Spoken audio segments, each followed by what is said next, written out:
parce que bi muy génn dafa wax ne je démissionne d'une justice qui a démissionné. oui c'est ça loolu laay wax ma ne moom. waaw c'est pour man c'est voilà. est-ce que am na ay raisons yu valables pour dem. non mun na am raison yu valable. tout comme raison en fait les raisons peuvent être pour man objectives mun na nekk aussi subjectives mun na moom. ni mu gisee justice bi gis ne ni muy doxee am na yoo xamante neexu ko ci parce que man je ne dis pas que la justice est parfaite il y a des problèmes moom mun na xool ne peut-être am na ay problèmes mun na aussi nekk subjectif mun na ne oui je veux entrer en politique comme je veux entrer en politique voilà je vais démissionner de façon fracassante et cetera mais je voulais juste rappeler que Sénégal magistrat yu bëri dañu démissionner magistrat yi ñii dañuy démissionner pour dem nekk avocat. Pourquoi? Ils gagnent mieux leur vie. Magistrat, tu es salarié. Si on est un avocat qui a des affaires, tu gagnes mieux ta vie. Mais professeur, am na ñoo xam ne dañuy démissionner. dem beneen corps dem nekk ay inspecteur des. Mais le pays a besoin de magistrats. oui mais. c'est-à-dire pourquoi lan moo tax lan mooy ndax loolu démotivation lay nekk wala ndax dañuy jàpp ne li ñu yaakaaroon bi ñuy ñëw pour nekk magistrat bi ñu ñëwee fekk ñu ko fa moo tax ñuy dem pourquoi ñuy dem noonu comme ni nga ko waxee nii. non xam nga en réalité du magistrature rek même journalisme université moi j'ai des collègues profs qui ont démissionné. ku nekk am nga ay motivation yu tax nga démissionner dans la vie. am na ñoo xamante ni ñoom dañu bëgg a gagner xaalis bu bari mais soo nekkee fonctionnaire normalement waroo mun a gagner xaalis. soo nekkee magistrat salaire nga am na ñoo xam ne dañu naan man dama bëgg a gagner mieux ma vie damay démissionner dem nekk avocat boo xamante ni am nga expérience am nga say relation am nga ay marché mais nga dem. peut-être que avocat bi moo gën a indépendant aussi. voilà très bien boobu tam motif la am na ñoo xam ne dañu naan man bëgguma nekk magistrat parce que daal indépendant nañu waaye man sama indépendance doyuma damaa bëgg lu ma neex ma wax.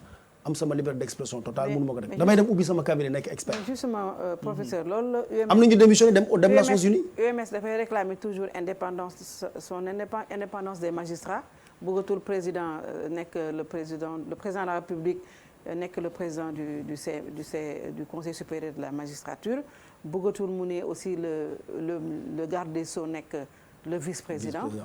loolu tamit boobu ba léegi ñi ngi xaar loolu. mais non pour man pour man réforme la boo xamante ni mën na nekk par exemple soo demee dëkk yu mel ne France moom moo fa am man may dëkk Afrique yoo xam ne def nañ ko mais man dama bëggoon wax dans la pratique justice bi ni muy doxee Sénégal te man ma am ci expérience président de la République di siège conseil supérieur de la magistrature ça influe très très très peu. Comment ça? Je donne un exemple.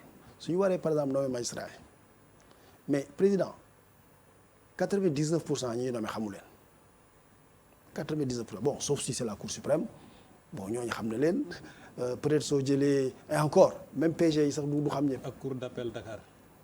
par exemple. président Cour d'appel Dakar mun na ko xam très bien mun na xam sax le procureur de Dakar mais président soo ko nee Kaolack ku ñu fay nommé conseil supérieur la magistrat mais xamu ko ku ñu nommé Fatick sa dëkk xamu ko.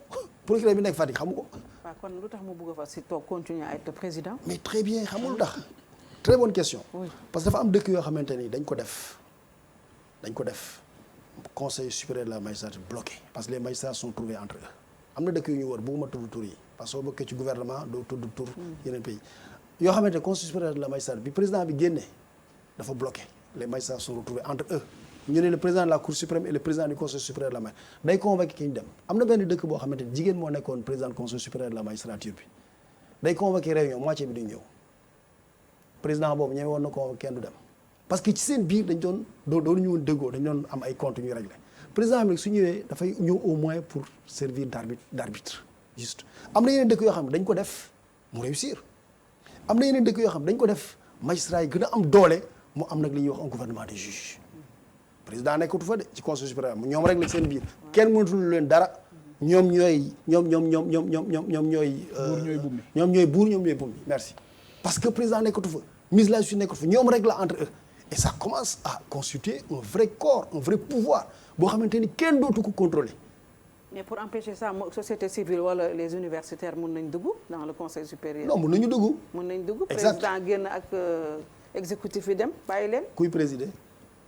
les magistrats peut-être wala ñu tànn ci je sais pas qui mais. au moins ils se retrouvent entre eux. oui. su amee problème nag lu ñuy def. kooku laa koy laaj. maa la koy laaj. mais président waxoon na yaakaar naa 31 décembre ni moom d'accordul ci loolu. oui président non parce que justement moom président Macky Sall li muy bañ.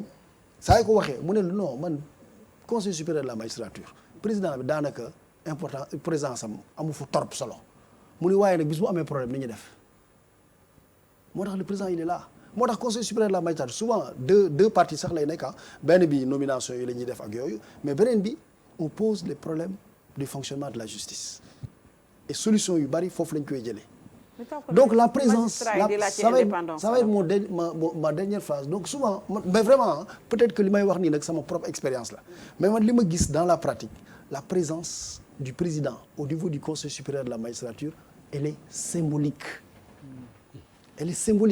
d'ailleurs président xam nga affaire bi nan lay demee oui nomination de tel président pas d'observation nomination du truc pas d'observation d'ailleurs xam na lañu doon def on faisait d'abord ce qu'on appelle un préconseil préconseil bi mooy lan mooy ministre de la justice mooy ñëw toog ak les membres du conseil supérieur la ñu def lépp su ñu demee président 1 heure la affaire bi durée 1 heure parce que président du ne mais Kaolack kan moo fa nekk kii Kolda kan ngeen fa def kan mooy nekk procureur général Ziguinchor premier président cour d'appel bu Kaolack kan la non loolu en réalité c'est quelque chose qui se décide entre la chancellerie et les magistrats su ñu ñëwee président moom day entériner rek bon léegi nag évidemment su fekkee dañu war a nommer par exemple président cour suprême ça c'est important procureur général près la cour suprême yooyu c'est important il faut que le président indépendance bi magistrat yi di laaj kon lan la. non ils sont pas indépendants. non magistrat daanaka soo nee procureur dañu laaj mu am plus d'indépendance mën naa ne je comprends li ñu bëgg a wax mais un magistrat dafa bëgg davantage d'indépendance je ne comprends pas.